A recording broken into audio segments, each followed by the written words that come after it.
भारत का अंजाम आन पहुंचा। भारत में पाकिस्तानी झंडा लहराए जाने के बाद DGISPR ने अपने ट्विटर पैगाम में कहा है कि ये इख्तिताम का आगाज़ है इंशाल्लाह।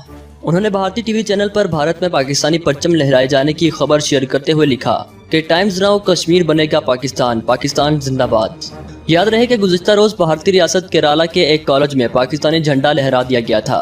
तफसीलात के मुताबिक भारतीय रियासत केराला में वाक़ एक आर्ट्स एंड साइंस कॉलेज में इलेक्शन मुहिम के दौरान पाकिस्तान का झंडा लहराया गया, जिसके बाद 25 तलबा के खिलाफ मुकदमा भी दर्ज किया गया, जबकि एक तालिब इल्म को गिरफ्तार भी किया गया था। जिन तलबा के खिलाफ मुकदमा दर्ज किया गया था उन्होंने इसे डिज़ाइनिंग और प्रिंटिंग की गलती करार दिया, लेकिन उनकी इस दलील को मानने से इनकार कर दिया गया।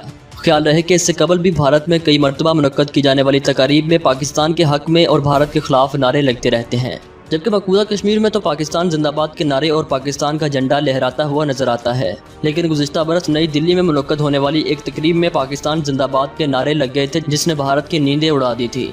और अब भारत में पाकिस्तानी परचम लहराए जाने के बाद DGISPR कहते हैं कि ये इख्तिताम का आगाज़ है।